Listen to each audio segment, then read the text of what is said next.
Les había pedido el día jueves, les recuerdo a los que estuvieron y a los que no, que si podían leer el libro de Ruth, porque el libro de Ruth es un libro que se lee muy fácilmente, es un libro muy cortito, pero a pesar de que es un libro corto, pequeño, en cuanto a extensión literaria se refiere, es un libro muy grande en cuanto a su grandeza espiritual. Encontramos unas lecciones realmente maravillosas, ¿eh? Así que en esta tarde vamos a disfrutar de la exposición de la palabra a través del libro de Ruth.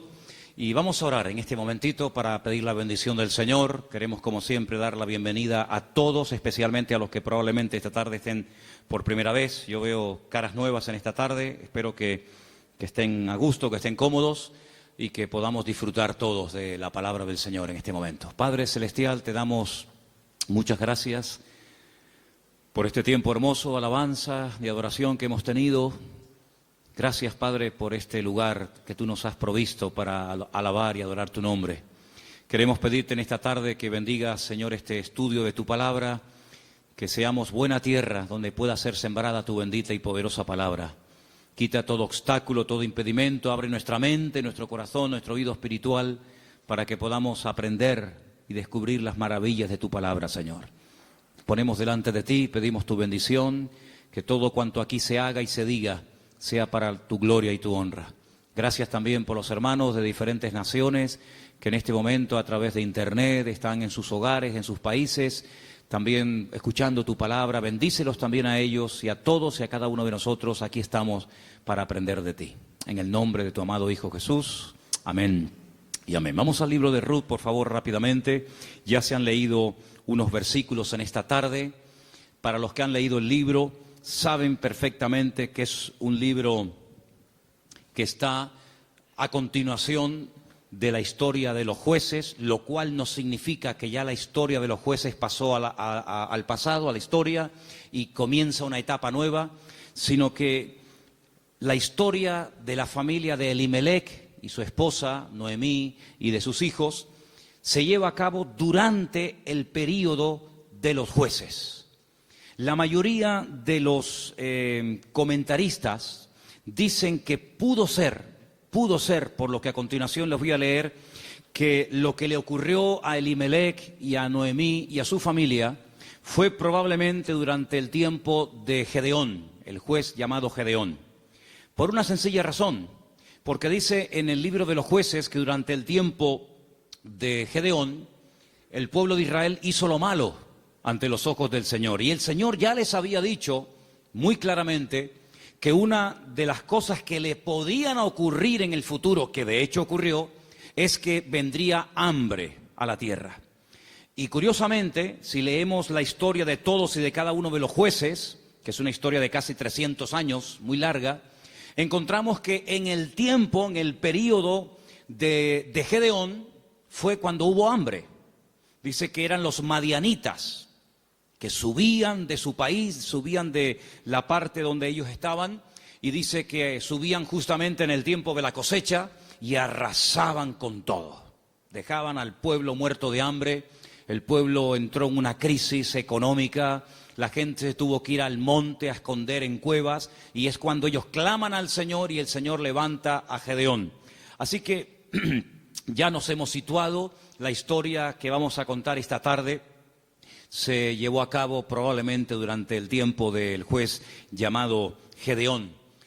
Los personajes principales que aparecen en el capítulo 1 ya los conocéis. Elimelech, que es el padre de la familia, cuyo nombre significa mi Dios es rey. Eli, mi Dios, Melech, rey.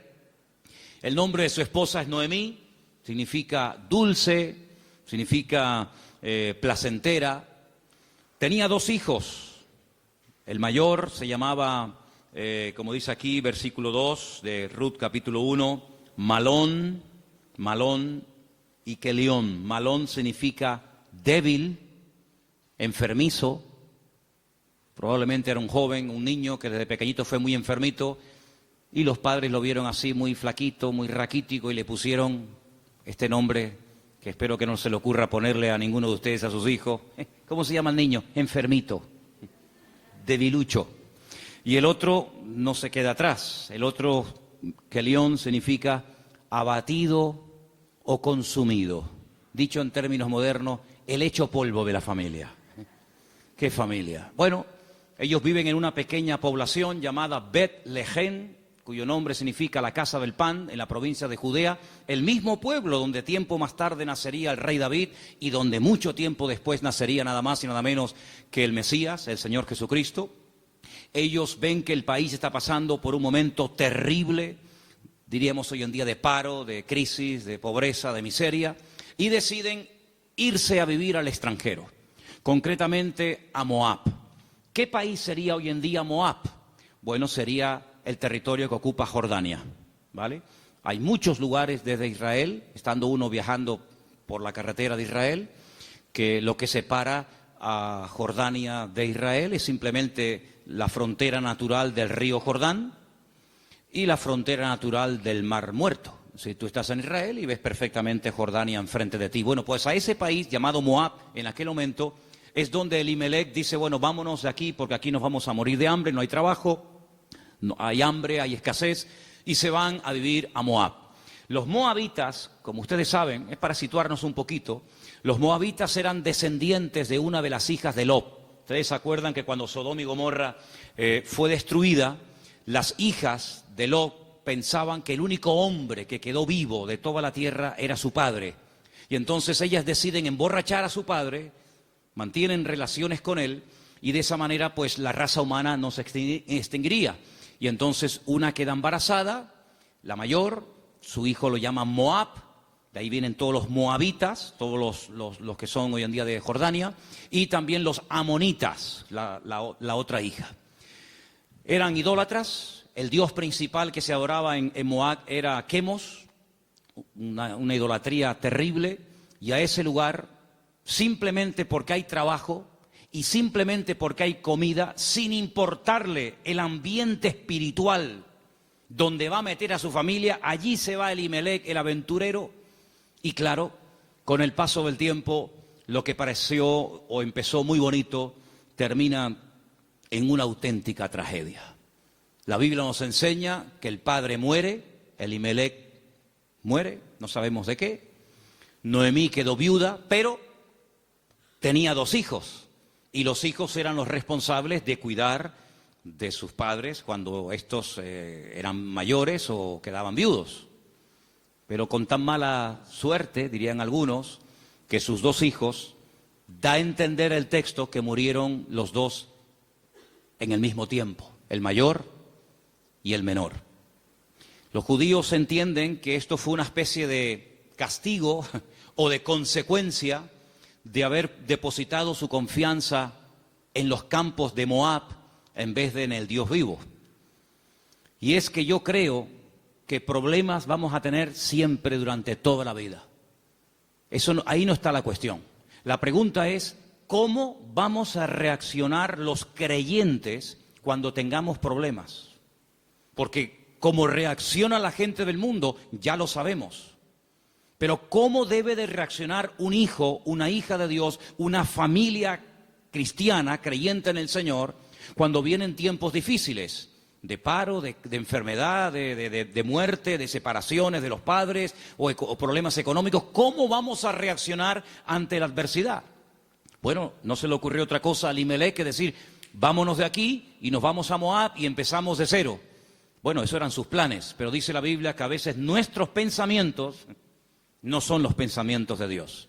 Y allí, de la noche a la mañana, hermanos, aquello que empezó tan bonito terminó siendo una auténtica tragedia.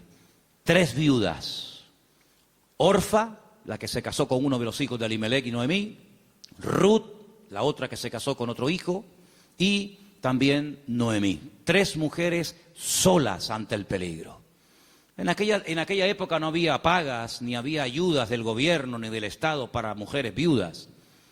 Ya el Señor en su palabra, como vamos a ver en esta tarde, había organizado un sistema para ayudar a los más necesitados, a los colectivos más desfavorecidos, como eran las viudas, los huérfanos, también, como no, los extranjeros. Vamos a verlo dentro de un momento. Pero Noemí decide regresar. Ahora, si ustedes han leído detenidamente el libro, se van a dar cuenta que lo más probable es que las propiedades, sobre todo las tierras que eran en su día de Elimelech, él las tuvo que vender o hipotecar para poder marcharse con su familia al extranjero. Eso es algo que ha hecho muchísima gente que han venido de otras naciones. Tal vez en esta tarde hay alguien aquí entre nosotros que dice, pues eso es lo que yo he tenido que hacer.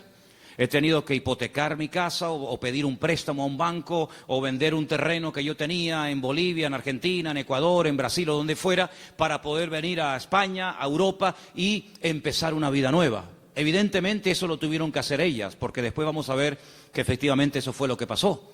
Así que ya no tienen propiedades, ya no tiene marido, ya no tiene hijos y ahora no solamente está viuda, sino que ahora ya tiene unos cuantos años encima. Y el presente y el futuro es realmente terrible, terrible. Las dos nueras le dicen, no te preocupes, nosotras vamos a ir contigo, te vamos a apoyar, te vamos a sustentar. Pero hay un momento en el que Noemí se vuelve y les dice las siguientes palabras. Estamos en Ruth capítulo 1. Noemí le dice en el versículo 8 a sus dos nueras, andad, volveos cada uno a la casa de su madre. Que el Señor haga con vosotros misericordia, como la habéis hecho con los muertos, sí, con vuestros maridos y conmigo. Que el Señor os conceda hallar descanso, cada uno en la casa de su marido. Luego las besó y ellas alzaron la voz y lloraron. Realmente la tristeza, el desánimo, la depresión, la angustia, el miedo se había apoderado de estas tres pobres mujeres. Y ellas le dijeron, versículo 10, ciertamente nosotras, fijaros tan plural, nosotras iremos contigo a tu pueblo. Verso 11, Noemí les respondió y les dijo, volveos, hijas mías, ¿para qué habéis de ir conmigo? ¿Tengo yo más hijos en el vientre que puedan ser vuestros maridos? Volveos, hijas mías, e idos, porque yo ya soy vieja para tener marido. Y aunque dijese, esperanza tengo, y esta noche estuviese con marido, y aún diese a luz hijos, ¿habíais vosotras de esperarlos hasta que fuesen grandes? ¿Habéis de quedaros sin casar por amor a ellos? No, hijas mías, que mayor amargura tengo yo que vosotras, pues la mano del Señor ha salido contra mí. Ellas alzaron su voz otra vez, lloraron, y Orfa besó a su suegra, mas Ruth se quedó con ellas. Ay, amigo, ya se produce una ruptura. Ya no son las tres las que están como una piña. Al fin y al cabo las tres tienen un denominador común. Son viudas, tan solas en la vida. Sino que ahora dice la Biblia que una de ellas, Orfa, cuyo nombre significa terca o testaruda, toma una decisión. Y entonces la decisión que toma es volver a la casa de su familia. Noemí le dijo, y aquí tu cuñada se ha vuelto a tu pueblo y a sus dioses, vuélvete tú tras ella. A mí me llama la atención que la Biblia destaca no solamente el hecho de que ella vuelve a su familia, lo cual en cierto sentido es lógico, ¿verdad? Y normal, sino que añade algo que es muy significativo. Dice, ella se ha vuelto a su casa, a la familia de sus padres y a sus dioses. Yo dije al principio en la introducción que en Moab no se adoraba al Dios de Abraham, de Isaac y de Jacob. No era el Dios vivo al que se adoraba. Eran idólatras. Adoraban como Dios principal a Quemos, seguramente a otros más, a Baal, a Astarot, y sabe Dios a quién más. Por lo tanto, cuando ella se va a la casa de su familia, vuelve otra vez a practicar y adorar los dioses que probablemente, no tenemos 100% de seguridad para asegurar esto, ella había dejado de adorar durante el tiempo que estuvo casada con uno de los hijos de Noemí. Ella vuelve otra vez atrás y vuelve otra vez, permítame la expresión, es una expresión bíblica, vuelve otra vez al vómito. Y a mí me hace recordar la historia de Orfa. No voy a hablar mucho de ella, pero sí quisiera destacar que, ¿saben a quién me recuerda Orfa? Cuando estaba preparando todo esto para el día de hoy compartir con ustedes, me venía a la cabeza el joven rico. ¿Os acordáis de la historia del joven rico? Un chico aparentemente que quería saber la verdad, que quería crecer, que quería respuestas a sus preguntas y a sus dudas. Y cuando el mismísimo Señor Jesucristo le dice, tú has hecho esto y esto y esto y esto, y está muy bien. Pero yo observo, yo noto que a ti te hace falta una cosa en la vida. Y te voy a decir qué es lo que a ti te hace falta. Y se lo dice, y dice que se puso muy triste y dio media vuelta y se marchó, y ahí acaba la historia del joven rico. A pesar de que el Señor le dijo algo tremendo, ven conmigo, pero él no estuvo dispuesto a pagar el precio. Viendo Noemí que una de sus nueras se ha vuelto atrás a sus dioses, a su antigua vida, le dice a la otra que le queda, a Ruth, versículo 15, he aquí tu cuñada se ha vuelto a su pueblo y a sus dioses, vuelve tú tras ella. Y ahora viene una de las declaraciones más hermosas de toda la Biblia. Versículos que mucha gente sabe de memoria, porque son una declaración muy profunda de lo convencida que estaba, de lo dispuesta que estaba Ruth de no dar marcha atrás. Los leo, versículos 16 y 17. Ruth le dice, no me ruegues que te deje y me aparte de ti, porque a donde quiera que tú fueres, iré yo. Donde quiera que vivieres, viviré. Tu pueblo será mi pueblo, y tu Dios será mi Dios. Donde tú murieres, moriré yo, y allí seré sepultada. Así me haga el Señor y aún me añada, que solo la muerte hará separación entre nosotras dos. ¿Cuántos dicen amén? Y allí se van estas dos mujeres. Claro, lógicamente Noemí es mucho más mayor que Ruth, pero allí emprende una aventura rumbo a lo desconocido. Se va Ruth a un país que no conoce, solamente de oídas, donde las costumbres, la religión, por decirlo de alguna manera, las leyes son completamente diferentes a la cultura, al país en el cual ella ha vivido durante toda su vida. Pero allí se va dispuesta a adorar al Dios de Noemí. Podríamos decir, en términos que nos podamos entender en esta tarde, que Ruth verdaderamente lo que decide es convertirse, no solamente ayudar y no dejar abandonada a su suegra, sino convertirse al Dios de su suegra y lógicamente también de su marido y en su momento de su suegro. Tu pueblo será mi pueblo, tu Dios será mi Dios. El Dios monoteísta, el Dios que no acepta que se adore a otros dioses aparte de Él, sino que, como dice en su palabra, al Señor tu Dios adorarás y a Él solo servirás. ¿Cuántos dicen amén? Allí se va Ruth rumbo a lo desconocido. Y saben, hermanos, hay un capítulo en la Biblia, que es el famoso capítulo de la mujer virtuosa de Proverbios, que si no me equivoco creo que es el capítulo 31, el último capítulo del libro de Proverbios, que se llama La mujer virtuosa, Eshet Hayil.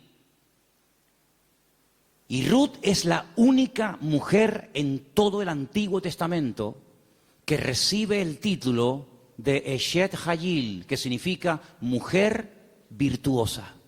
Es decir, que cuando leas el capítulo 31 de Proverbios y que te habla de la mujer virtuosa, tú dices, bueno, ¿y quién es una mujer virtuosa? ¿A quién puedo ver como punto de referencia en la historia de la Biblia para saber a lo que se refiere el Señor?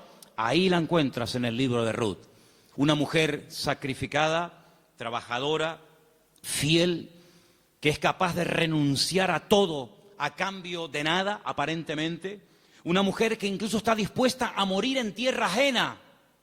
Y fíjate que me llamó la atención que José, que estaba muriendo fuera de su tierra, estaba muriendo en Egipto, antes de morir dice que él dio orden de que, como él sabía y anticipa proféticamente la liberación de la esclavitud de Egipto, él da orden para que sus huesos se los lleven con ellos cuando salgan milagrosamente de Egipto. Y dice la Biblia que lo hicieron así, y durante 40 años, hermanos, los israelitas estuvieron dando vueltas y vueltas en el desierto cargando los huesos de José hasta que llegan a Canaán y logran darle una digna sepultura. Sin embargo, Ruth no dice, cuando yo muera, por favor, lleven mi cuerpo, lleven mis huesos a Moab, sino que ella dice, donde a ti te entierren, que me entierren a mí ahí también al lado tuyo.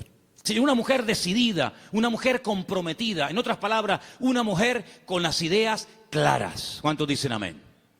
¿Cómo vamos a reaccionar frente a la adversidad? Porque si huyeron de Israel, de Betlehem, huyeron a Moab para buscar una mejor vida, ahora la tortilla se ha dado la vuelta. Ahora cuando regresan, ya sin marido y sin hijo, y con unos cuantos años encima, sola, viuda y sin recursos, hipotecada hasta las cejas y con otra nuera que la acompaña, pues no piensen ustedes que el retorno fue mejor que la ida.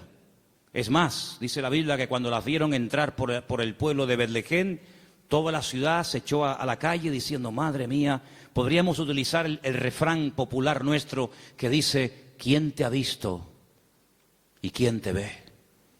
La mujer salió, o las mujeres salían al encuentro a saludarla y le decían, Noemí, Noemí, tantos años sin saber de ti, vienes sin marido, vienes sin hijo, vienes enferma, golpeada, herida por la vida. Y ella decía, no, por favor, no me llaméis nunca más, no me llaméis más Noemí, porque yo no tengo placer, no tengo contentamiento, ya no me alegra, ya no me llena nada en la vida. Por favor, llamadme Mará, Mará, que significa mujer amargada o afligida. ¿Qué te parece? Y ahora uno dice, bueno, ¿y ahora qué? ¿Ahora qué? ¿A qué se van a dedicar estas mujeres? Ahora sí quiero que vayamos al libro de Levítico, donde hay unos versículos que pocas veces se leen, pero vamos a ver que son muy interesantes, porque en ese pasaje de Levítico, capítulo 19, del 9 al 10, no sé si ustedes lo tenían buscado, ¿no? Okay. Capítulo 19 de Levítico, vamos a leer una ley que solamente existía en el pueblo de Israel en aquel tiempo. Y es una ley tan extraordinaria, tan increíble, que fue lo que ayudó en cierto sentido a restaurar la vida de Ruth y de Noemí en aquel nuevo país para ella. Levítico capítulo 19, versículos 9 y 10, el Señor dice en su palabra, cuando ciegues la mies de tu tierra, no cegarás hasta el último rincón de ella, ni espigarás tu tierra cegada. No rebuscarás tu viña, ni recogerás el fruto caído de tu viña. Para el pobre y para el extranjero lo dejarás, dice el Señor. ¿Qué es lo que hacía la gente? Cuando iba a coger la cosecha, arrasaban con todo.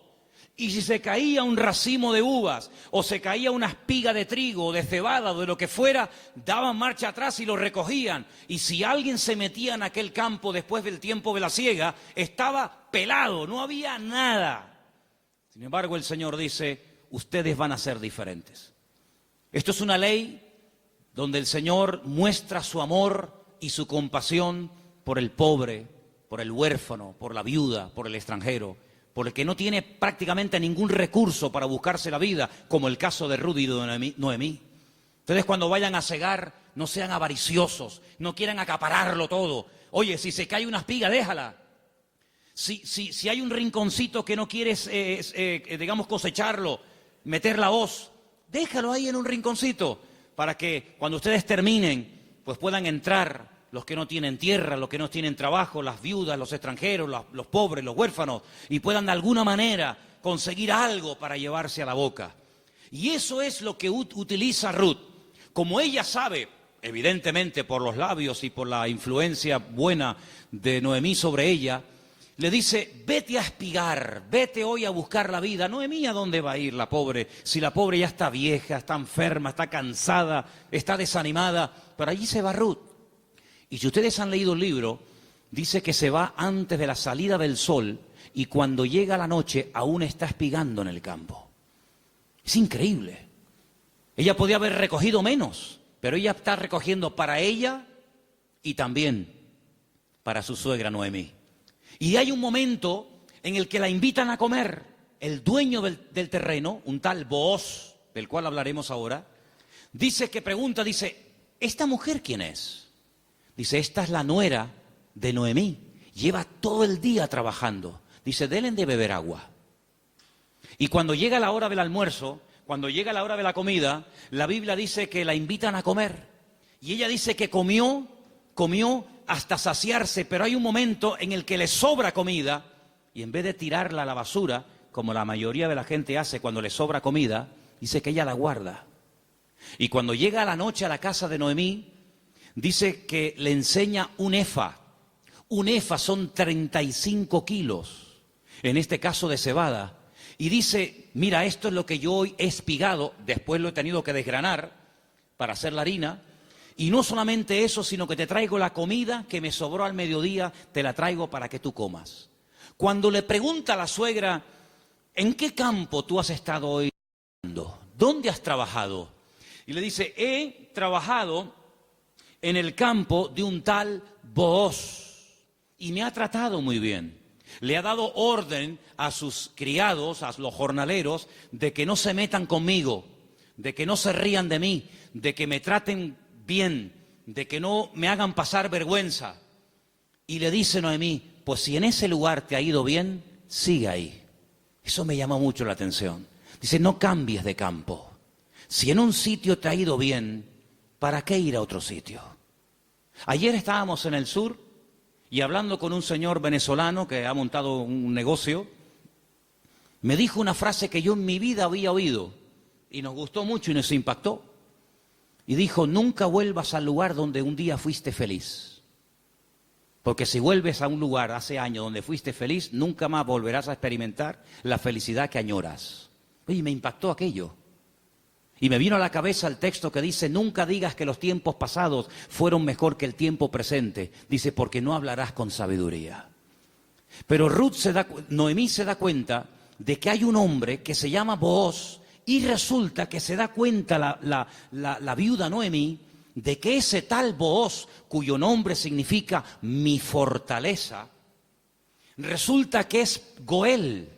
Ahora hablaremos de esta palabra que es una palabra de vital importancia en la Biblia. Aprendan de esa palabra. Viene del verbo Gaal. El verbo Gaal en hebreo significa libertar. Goel es la palabra que se traduce al castellano por la palabra redentor. Ahora vamos a ver lo importante que era la figura del Goel, porque en cierto sentido vamos a ver que Booz es un tipo de Cristo. Fíjense qué importancia tiene esto. Resulta que había una ley, que vamos a leerla, hemos leído la ley de la siembra, de dejar trozos para los pobres, para las viudas, pero en Deuteronomio capítulo 25 hay una ley muy interesante que yo no sé, si la tuviéramos que poner en práctica nosotros hoy en día, si estaríamos dispuestos a cumplir con esto. Yo no sé, pero es muy interesante, no sé si alguna vez la has escuchado. Dice así, Deuteronomio capítulo 25, del versículo 5 en adelante. Dice así la palabra, escucha. Cuando hermanos, varones, habitaren juntos y muriere uno de ellos, como el caso de Malón y Kelión, que eran hermanos que vivían juntos, si muere uno de ellos y no tuviere hijos, la mujer del muerto no se casará con hombre extraño. Su cuñado se llegará a ella y la tomará por mujer y hará con ella parentesco. Y el primogénito que ella diere a luz sucederá en el nombre de su hermano muerto, para que el nombre de éste no sea borrado de Israel. ¿Entendéis, no? Si el hombre no quisiere tomar a su cuñada, irá entonces su cuñada a la puerta, a los ancianos, y dirá, mi cuñado no quiere suscitar nombre en Israel a su hermano, y no quiere emparentar conmigo. Entonces los ancianos de aquella ciudad lo harán venir, hablarán con él, y si él se levantare y dijere, no quiero tomarla, se acercará entonces su cuñada delante de los ancianos, le quitará el calzado del pie, le escupirá en el rostro y le hablará y le dirá, así será hecho al varón que no quiere edificar casa a su hermano. Y se le dará este nombre en Israel, la casa del descalzado. Qué ley tan extraña, ¿no? Dos hermanos y uno de ellos muere sin haber tenido hijos, y para que no se olvide o para que no se quede su nombre borrado en la historia, el hermano vivo, que es el Goel, el Redentor, tenía que casarse con la viuda, y el primer hijo que naciera de esa relación es como si fuera hijo del hermano difunto, para que de esa manera se perpetuara su nombre y para que de esa manera las herencias y las tierras no se diluyeran en el espacio y en el tiempo. Y esto es lo que le ocurre a Ruth. Ruth resulta que se casó con un judío, con un hombre de Belén de Judea, pero ella no tuvo hijos con él. Su hermano, es decir, su cuñado, también murió. Por lo tanto, no hay posibilidad de redimirla. Pero cuando llegan a Israel, la familia de Elimelech, la familia de su marido, pues siguen viviendo allí. Y hay un pariente cercano al cual Booz le dice: oye, a ti te corresponde el derecho de casarte con Ruth. A ti te corresponde el derecho de pagar todas las deudas de Ruth. A ti te corresponde recuperar el patrimonio y las tierras que en su tiempo tuvieron que venderse para que esta familia tuviera que irse al extranjero. Es decir, te haces cargo de la tierra, te haces cargo de las deudas y te haces cargo de la viuda. Y este dice: de eso nada. De eso nada. Pagar yo deudas que no son mías y casarme yo con una mujer que a mí ni me va ni me viene. Y Booz dice: muy bien, vamos a ir delante de 10 ancianos, vamos a ir delante de un minián, delante de 10 hombres judíos, y tú vas a decir eso delante de ellos, que no quieres redimir a Ruth, que no quieres hacerte cargo de sus deudas, de sus hipotecas y de la viuda, y lo vas a decir delante de testigos. Y lo dice. Y entonces es cuando entra en escena Booz y le dice a Ruth: hija, tú no te preocupes. Ahora, la diferencia de edad de Ruth y de Booz tenía que ser inmensa.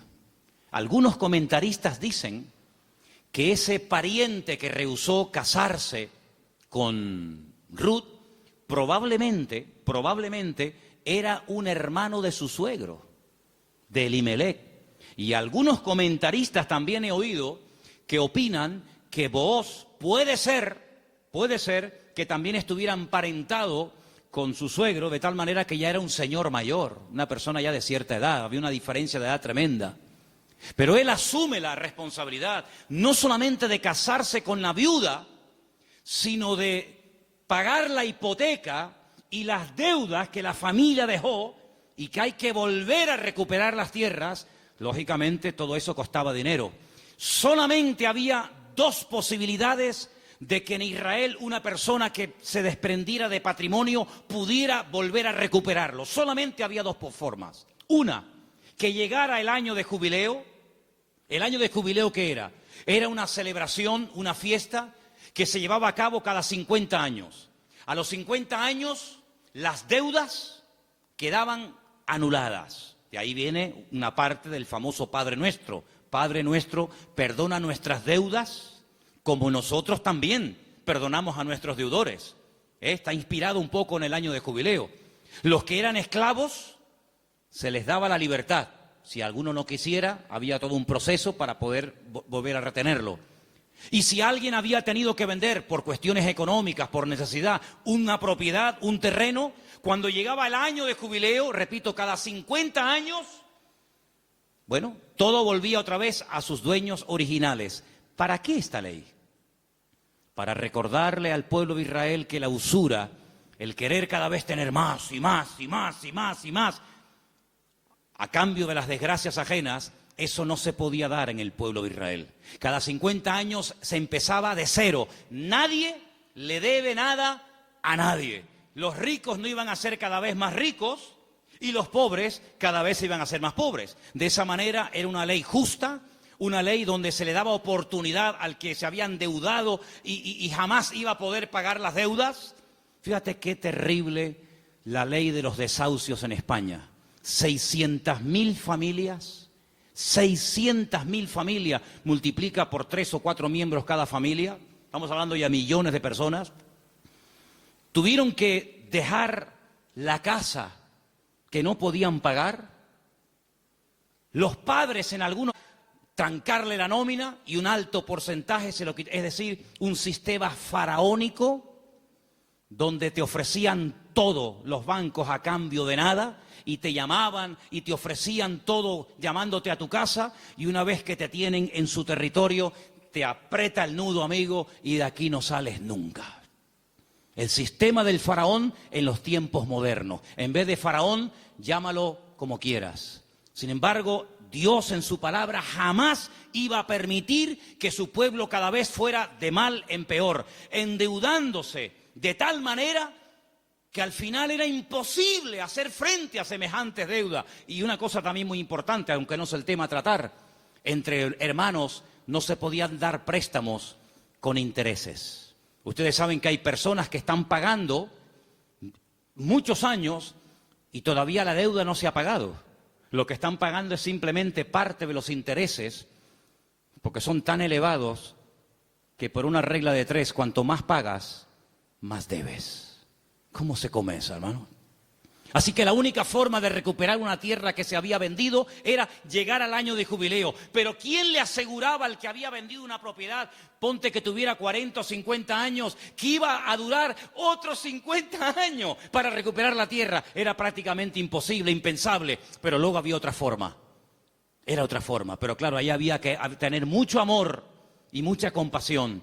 Y era decir, no es mi deuda, entre comillas, no es mi problema, pero yo voy a redimirte, yo voy a ser tu Goel, yo voy a asumir cuánto debes. Pues mira, tuve que vender la casa, tuve que hipotecarla, tuve que vender el terreno, tuve que hipotecar los animales. En algunos casos tuve que vender a mis hijos como esclavos a trabajar a jornal durante un tiempo. Yo me hago cargo de todas tus deudas y encima me caso contigo, levantamos descendencia y empezamos una vida nueva. ¿Cuántos dicen amén?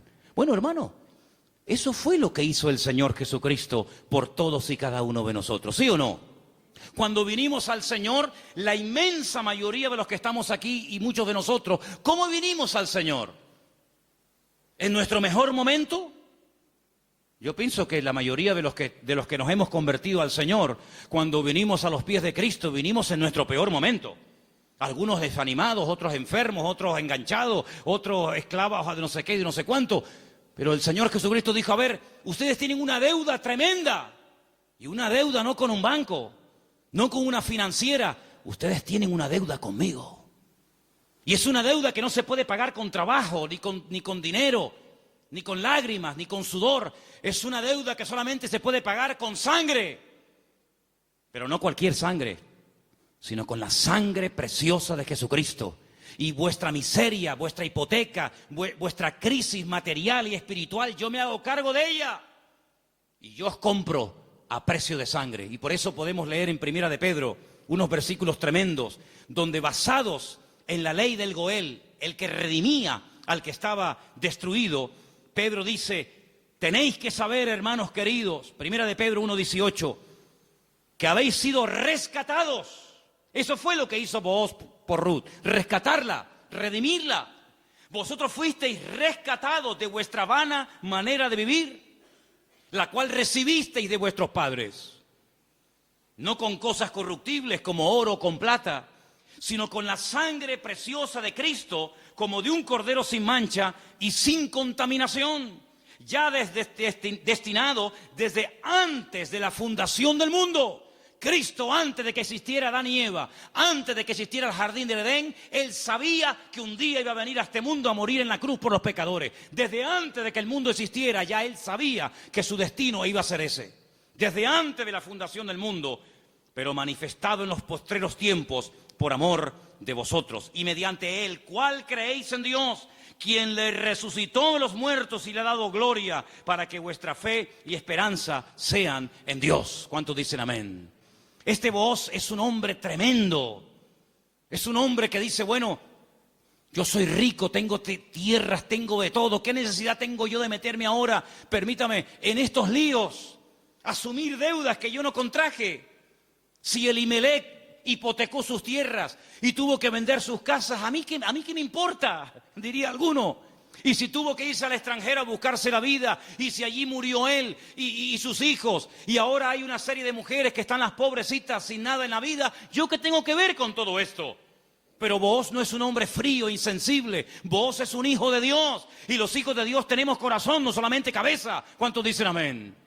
Hay que tener corazón. Hermanos, en las vestiduras del sumo sacerdote, que las tenéis ahí si queréis ver cómo eran.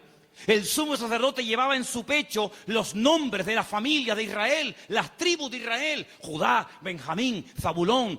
Y el sumo sacerdote decía, pero si yo no soy de la tribu de Judá, ¿yo para qué tengo que llevar el nombre de una familia que no es la mía? ¿Por qué tengo yo que llevar en mi pecho el nombre de la tribu de Zabulón? Si yo soy levita. Pero es que el Señor le enseñó al pueblo de Israel a través del sumo sacerdote que para servir a Dios y para creer en el Señor y hacer su voluntad, uno tiene que tener corazón. ¿Cuántos dicen amén? Hay tanta insensibilidad, hermano, incluso en el pueblo de Dios. Sí, dicen que España es un país muy solidario, el país de más donaciones de órganos del mundo. Sí, está muy bonito.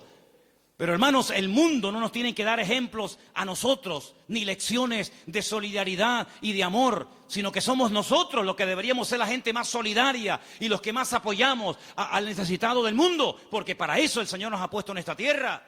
Y Booz dijo, no, yo no me voy a limpiar las manos como tú que te has limpiado las manos, porque los que habéis leído el libro, os habéis dado cuenta que cuando al pariente cercano le dicen, oye, que hay unas tierras que son preciosas, están abandonadas, porque Elimelech se tuvo que ir al extranjero, pero son unas tierras hermosas. Este dijo, uy, estas son para mí, porque ahora junto las mías con las de Elimelech, y cuando yo me muera, mis hijos tendrán más herencia. Y tiene unos campos, y tiene unos olivares, y tiene, pero Booz le dice, pero espérate un momento. No solamente hay que recuperar tierras y propiedades, sino que aquí hay algo muy importante, y es que aquí hay una vida. Aquí no solamente hablamos de cosas, aquí hablamos de seres humanos. Qué interesante que Faraón decía, llévense las bestias, llévense los animales, pero déjenme las mujeres y los niños aquí. Qué curioso, ¿no? Interesante, ¿no? Y Booz dijo, no, si tú no quieres hacerte cargo de esta situación y no quieres coger todo el paquete, sino lo que te interesa, y renuncias, entonces yo hago acto de presencia. Y ahí entra Booz en escena, y dice la Biblia que se casan, y desde el momento en el que Ruth entra en contacto con Booz, su vida cambió radicalmente. Pero yo pregunto, ¿y este hombre tan bueno, tan solidario, con un corazón de oro, que sin comérselo ni bebérselo, se encuentra de la noche a la mañana teniendo que asumir una responsabilidad tremenda de atender a una viuda, con lo que eso conlleva, de atender también a una suegra que no era la suya, pero que viene en el paquete también incluida, de tierras, de hipoteca? Este pedazo de hombre, ¿de dónde salió? Algunas hermanas solteras que están orando para tener un compañero, un varón en la vida, dice, pero Señor, súpleme un Booz. ¿Dónde están esos hombres? Bueno, yo no sé dónde están, pero yo te digo una cosa, yo sé de dónde salió este. ¿Sabes de quién es hijo Booz? ¿Tú te acuerdas cuando un día el general Josué le dice a dos de sus soldados, vamos a entrar a Canaán, cosa que Moisés no logró hacer?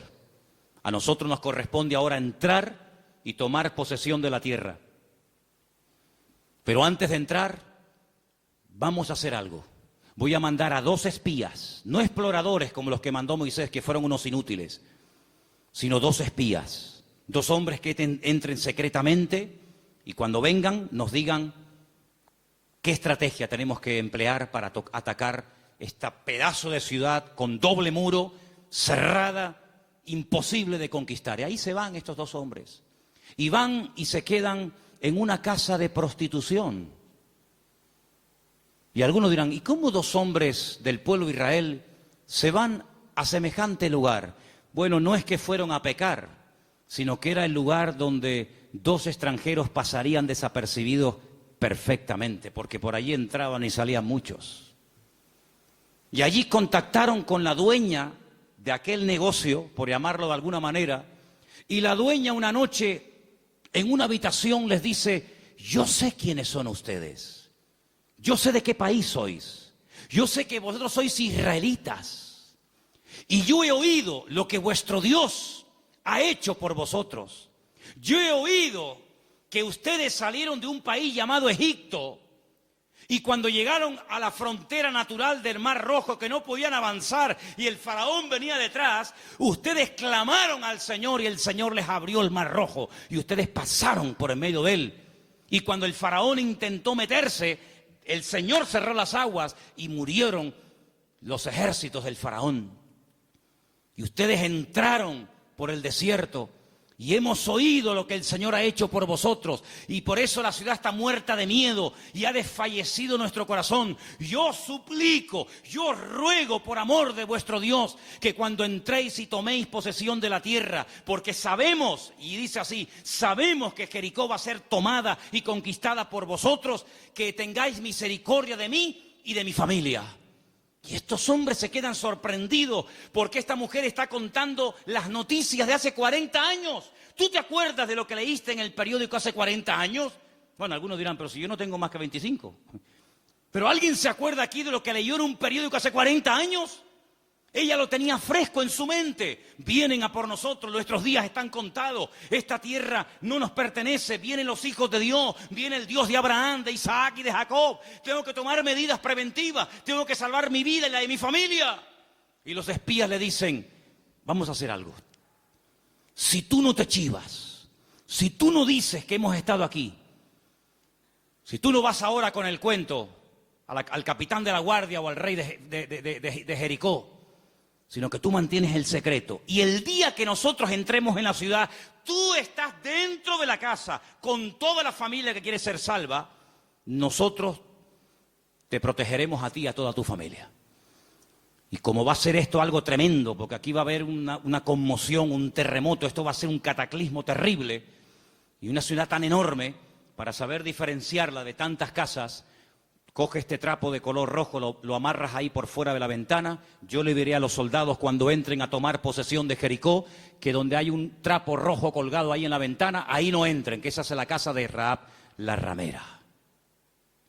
Y dice la Biblia que ella vivía entre un trozo del muro y el otro, entre muro y muro. Toda la ciudad cayó, no cayeron los muros de Jericó, hermanos, ¿sí o no? Cayeron los muros de Jericó, pero la casa de Rahab no cayó, pero no estaba en el muro. Pero el que confía en el Señor verá cómo caen a su lado 1000 y 10.000 a su día. Mas a ti no llegará, dice la Biblia. Toda la ciudad cayó, hermano, como añicos. Pero la casa de Rahab se quedó ahí. Y ella se va a vivir con su familia al pueblo de Israel. Y se casa, dice la tradición, con uno de aquellos espías que se llamaba Salmón. No es que se casó con un pescado. Se casó con un señor que se llamaba Salmón. Y queda embarazada. Y cuando da luz, nace nada más y nada menos que un hijo que le pusieron Booz. Ay, amigo, así que Booz era el hijo de Rahab, la de Jericó. Sí, amigo. ¿Qué te parece? ¿Cómo una persona puede cambiar la vida cuando pone su mirada y su confianza en las manos del Señor? De ser una mujer como era en Jericó, a lo que llegó a ser cuando lees el árbol genealógico, los antepasados de Cristo, en Mateo capítulo 1, te encuentras que en el árbol genealógico de nuestro Señor Jesucristo aparece nada más y nada menos que Rahab, aquella mujer salvada milagrosamente de la destrucción de la ciudad de Jericó. Es que en el libro de Ruth hay algo que predomina, hay un hilo conductor que lo encuentras por todas partes y es que nuestro Dios es un Dios que es un especialista en restaurar vidas destrozadas. ¿Cuántos dicen amén? No solamente es un Dios que echa fuera demonios y un Señor que levanta al caído y un Dios que sana a los enfermos y que salva a los pecadores, sino que es un Dios que le encanta restaurar vidas destrozadas y cuanto más difícil, mejor lo hace. ¿Cuántos dicen amén? Dile al que está a tu lado, nuestro Dios es un Dios que restaura las vidas. ¡Aleluya! Nuestro Dios restaura las vidas. ¡Aleluya! Vos, el Goel, el Redentor, asume sus responsabilidades, sabe que el primer hijo va a ser considerado no como suyo, sino como hijo del difunto, del marido de Ruth, pero no le importa, porque él no se quiere llevar la gloria en ningún momento, sino que él quiere hacer la voluntad del Señor, aunque el precio a pagar sea ese. Y por querer preservar el nombre, la memoria, el recuerdo del primer marido de Ruth, este hombre pasa a la historia por ser un gran hombre de Dios. ¿Te das cuenta? Lo que uno siembra es lo que uno cosecha. ¿Cuántos dicen amén?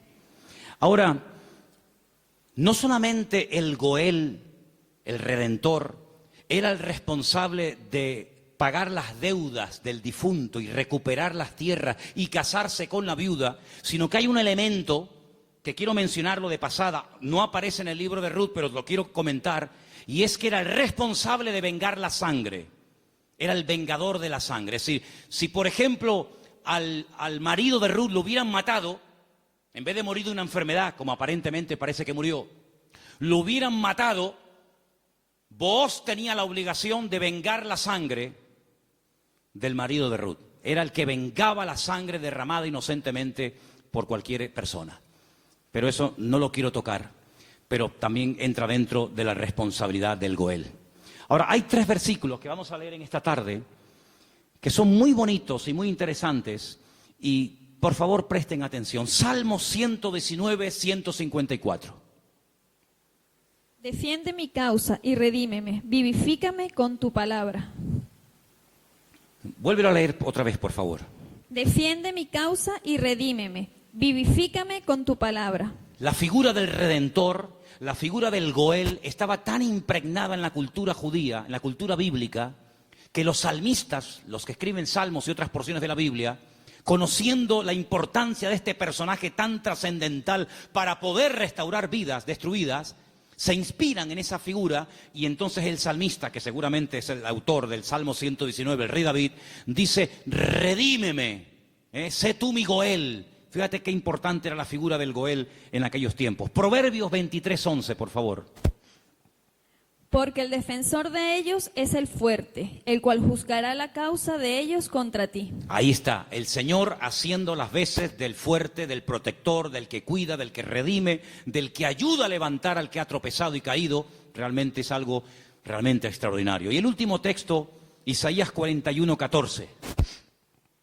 No temas, gusano de Jacob, oh vosotros los pocos de Israel. Yo soy tu socorro, dice Jehová, el Santo de Israel es tu Redentor. Amén. El Santo de Israel es tu Goel, es tu Redentor. Él es el que se va a encargar. Ahora, hermano, déjeme que les diga algo.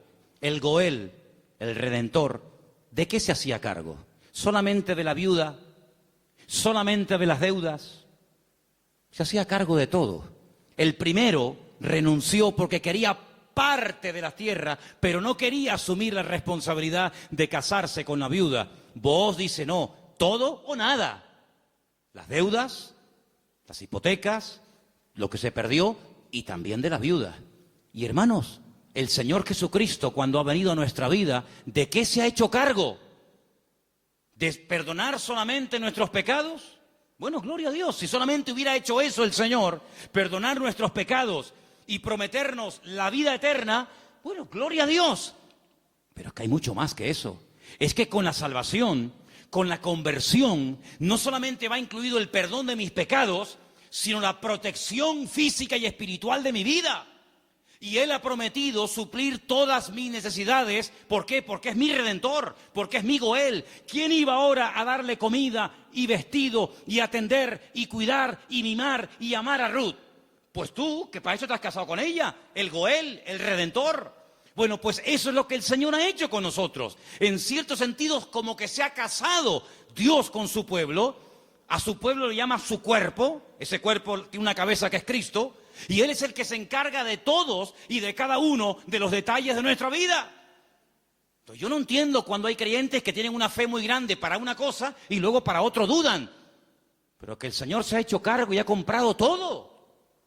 Tus deudas, tus enfermedades, tus desánimos, tus miedos, tus angustias, tus complejos, tu pecado, todo lo ha comprado el Señor. Y Él va a hacer una obra total y completa en la vida de todos y de cada uno de nosotros. ¿Cuántos dicen amén?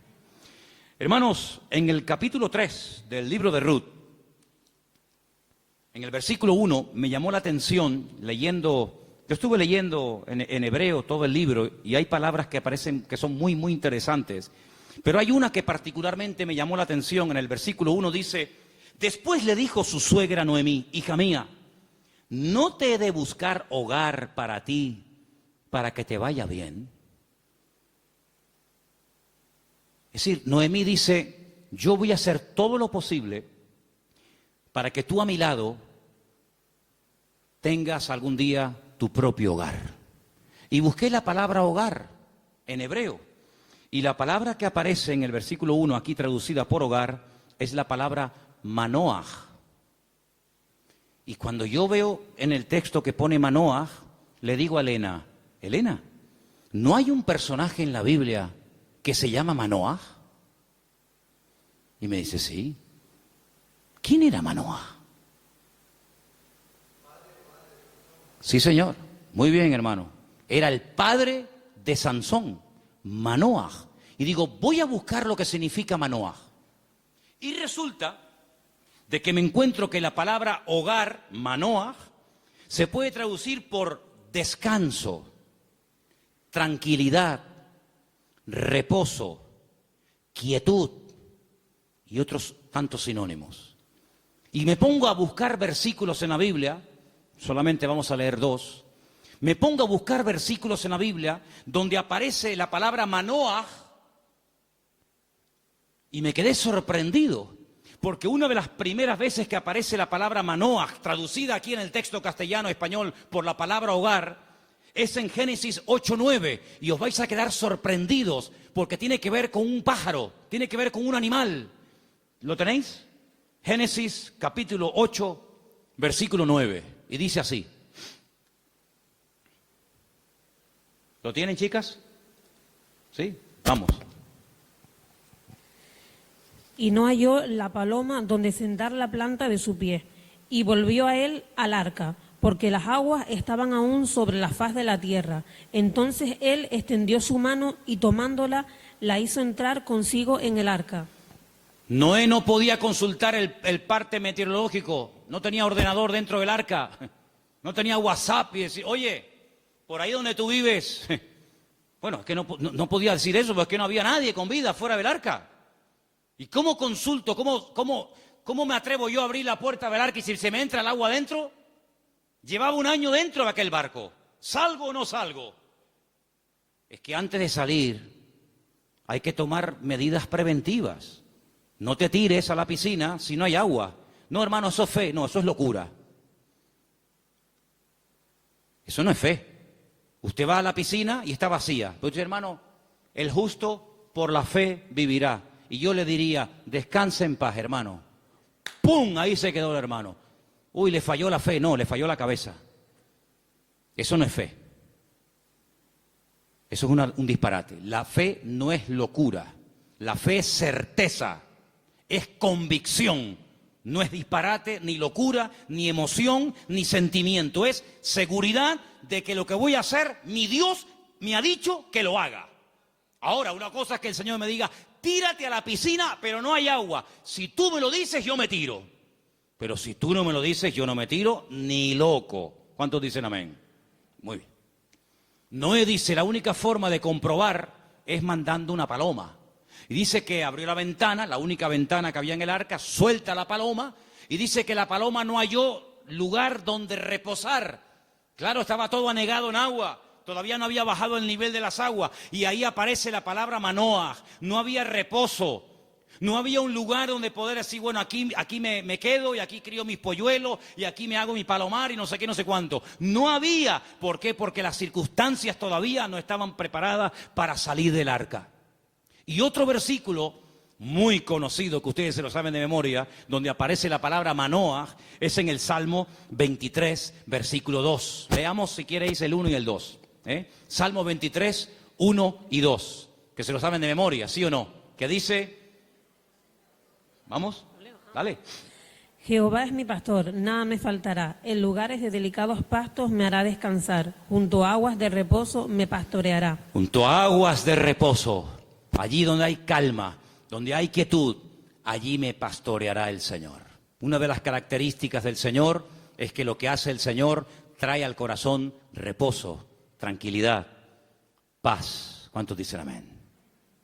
Donde hay paz está el Señor. Donde no hay paz, dudo mucho de que el Señor esté. El apóstol Pablo le decía a los corintios, lo que yo les he enseñado es para poner orden en la iglesia, porque esto me lo dijo el Señor que compartiera. Porque en nuestras iglesias lo que caracteriza a nuestras congregaciones es el orden. Pero si alguien quiere ser contencioso, allá él. Por lo tanto, hermanos, lo que Noemí le está diciendo a su nuera, Ruth, es que el anhelo de su corazón es que Ruth logre tener algún día un reposo, que logre tener un sitio de tranquilidad donde sea feliz. Y por eso se traduce por la palabra hogar. Y yo pregunto una cosa, ¿y tu hogar cómo está esta noche? ¿Tu hogar es un lugar de reposo? ¿Tu hogar es un lugar de calma y de quietud y de paz? Porque si no lo es, la culpa no la tiene Pedro Sánchez, que dimitió ayer. ¿O también se la vamos a echar a él? La culpa no es de la izquierda ni de la derecha. Cuando no hay shalom bay, como dicen los judíos, cuando no hay paz en el hogar, ¿quién tiene la culpa? La cabeza. Así que la responsabilidad principal del hombre en el hogar es traer paz al hogar. Y si no la hay, ya sabes lo que tienes que hacer. Entra en tu aposento y tu Padre que te ve en lo secreto te recompensará en público. Si no tienes recompensa en público, es porque hace mucho tiempo que no estás en lo secreto, en lo escondido con Dios. ¿Cómo reaccionamos ante la adversidad? Es el título del mensaje de hoy. ¿Cómo reaccionamos cuando algo va mal? Siempre tenemos la tendencia de echarle la culpa a algo o a alguien. Si no es el pastor, es la mujer del pastor. Si no es la derecha, es la izquierda. Si no es el frío, es el calor. Si no es el que se fue, es el que se quedó. Siempre buscamos un chivo expiatorio al que echarle la culpa. Noemí, hay un momento cuando ella regresa del extranjero que le dice a la población de Betlehem: no me llaméis Noemí, porque la mano del Señor se ha vuelto contra mí. La mano del Señor no está contra ninguno de sus hijos. Simplemente que hay un trato, hay circunstancias, hay situaciones en la vida por las cuales tendremos que pasar, nos guste o no. Pero no tenemos que tener ningún temor, porque lo que permita el Señor en nuestra vida, todo absolutamente está bajo la mano y el control de nuestro Dios. ¿Cuántos dicen amén? Y eso fue lo que consiguió Ruth. Un hogar de paz, de quietud y de calma. Y quiero terminar leyendo unos versículos del libro de Ruth, capítulo 4, versículo 11, que fue la bendición que pronunciaron, la bendición que le dieron a los que se casaban ese día, a Ruth y a Booz. Capítulo 4, versículo 11. Dijeron los que estaban allí congregados, los testigos, todos los que estaban en el pueblo, desde el pueblo a la puerta con los ancianos, dijeron: testigos somos. El Señor haga a la mujer que entra en tu casa como a Raquel y como a Lea, las cuales edificaron casa de Israel, y tú seas ilustre en Efrata y seas de renombre en Belén, y sea tu casa como la casa de Fares, el que Tamar dio a luz a Judá, por la descendencia que de esta joven te dé el Señor. Y Booz tomó a Ruth, y ella fue su mujer, y se llegó a ella, y el Señor le dio que concibiese y diese a luz un hijo. Y hermanos, los últimos versículos del libro de Ruth dicen así, el verso 21, Salmón, el papá de Booz, es decir, el suegro de Ruth, engendró a Booz. Booz engendró a Obed, que significa servidor, el que sirve al Señor. Qué bonito, ¿eh? Obed engendró a Isaí, e Isaí engendró a David. Luego, si no me equivoco, Ruth fue bisabuela, ¿sí?, del rey David. ¡Qué cambio, hermanos! ¡Qué cambio! ¿Cómo empieza el libro? Una familia destruida, una familia que no sabe a dónde disparar, que no sabe a dónde irse. Miseria, hambre, he tenido que hipotecar la casa, he tenido que vender los terrenos, sin nada. a la aventura, ¡ala! Nos vamos a Moab. Y sin tener en cuenta que el Señor prohibía categóricamente la unión entre el pueblo de Israel y otras razas, resulta que sus hijos, hombre, claro, ¿con quién se casaron Kelión y Maleón? ¿Con quién se casaron los hijos de Noemí y los hijos de Elimelech? ¿Con quién? Pues con mujeres del país donde fueron a vivir. Sí, ese es el futuro que le vas a dar a tus hijos. Si con la cosa de darle un mejor futuro material, has traído la ruina espiritual a tu casa. Claro, ya sabemos que Dios toma lo destruido, lo roto, lo que no es, para hacer maravillas. Pero ¿para qué te vas tú a Moab? ¿Te vas a meter en la boca del lobo? No, es que allá hay trabajo. ¿Y tus hijos? ¿De quién se van a enamorar? ¿Con quién se van a casar? Con mujeres idólatras. La primera responsabilidad de un padre en una casa con sus hijos, más que darle estudios y una buena carrera, es darle un futuro espiritual a sus hijos. Y Moab, dicho sea de paso, no era el mejor lugar para llevar a una familia a vivir. Prueba de ello que mira cómo terminaron. Muertos todos. Todos terminaron muertos, del padre hasta el hijo mayor y hasta el hijo menor. Gloria a Dios que por ahí aparece la misericordia del Señor y que a través de Booz la familia vuelve a remontar vuelo y vuelve a recuperar el ánimo y la esperanza. Pero hermanos, no es tiempo de experimentos.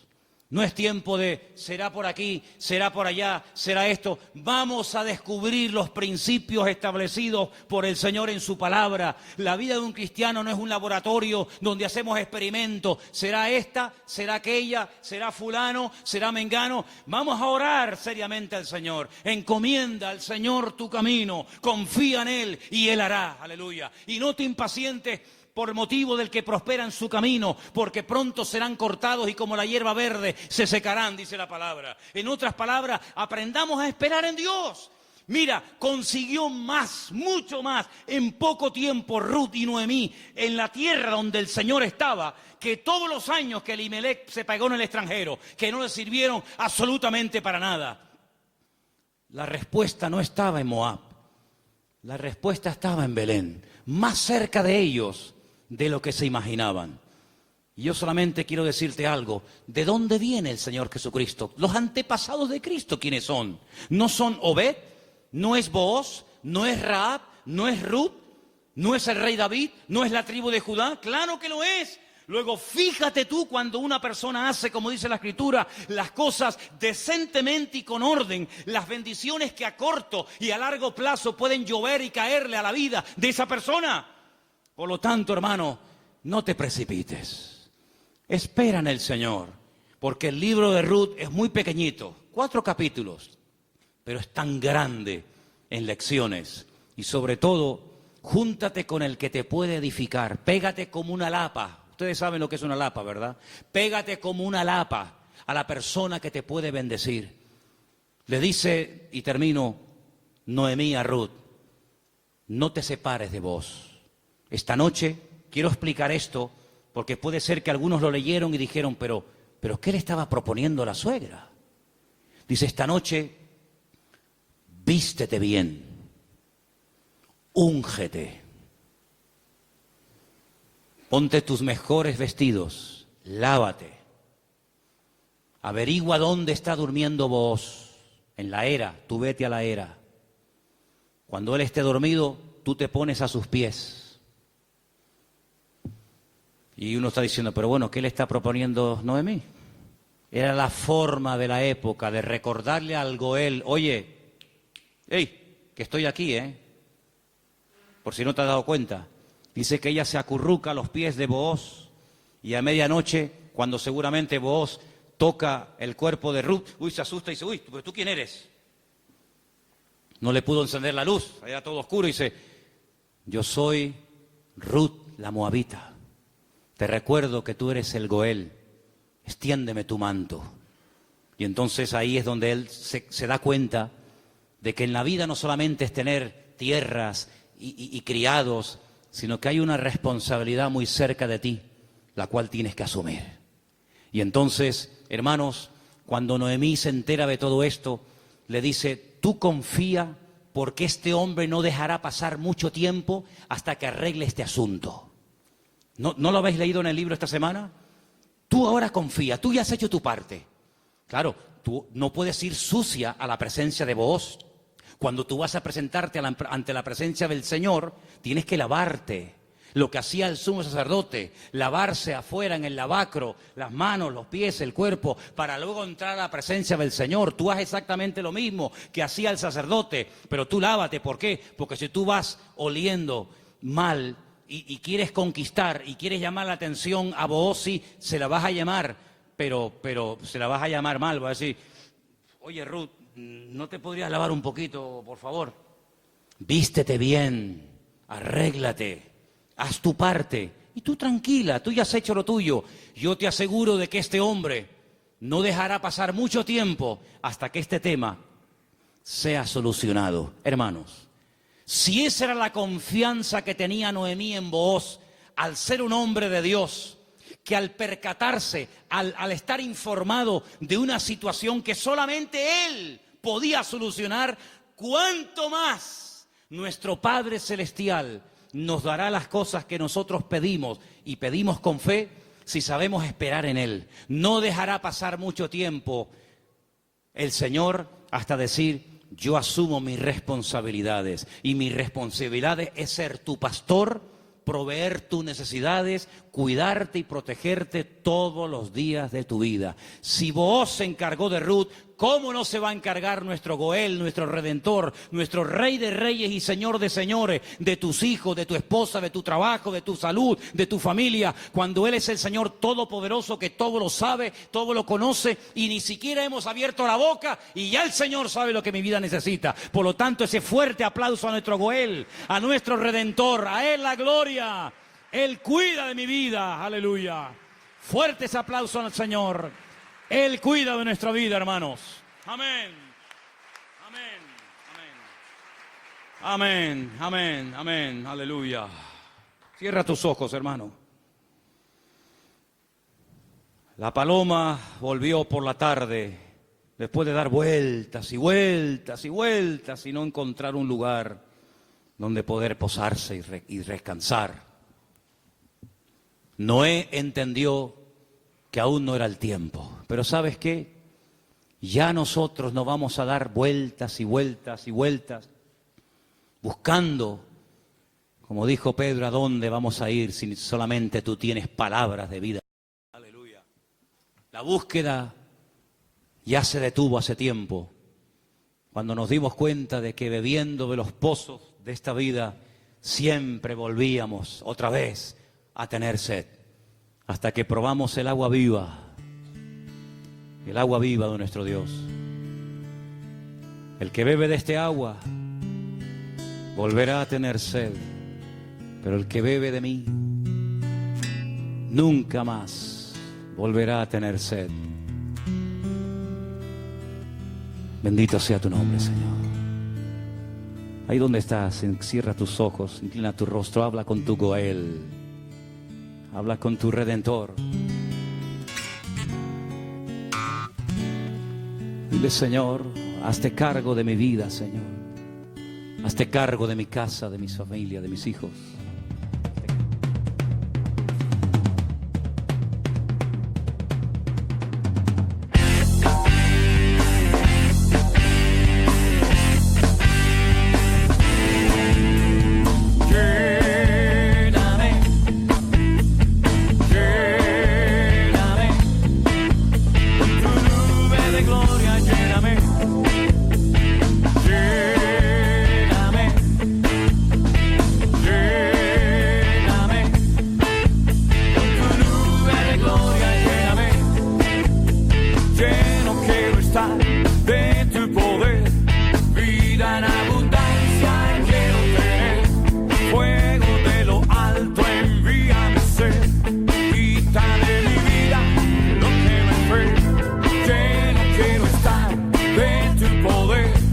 Vida en abundancia quiero tener, fuego de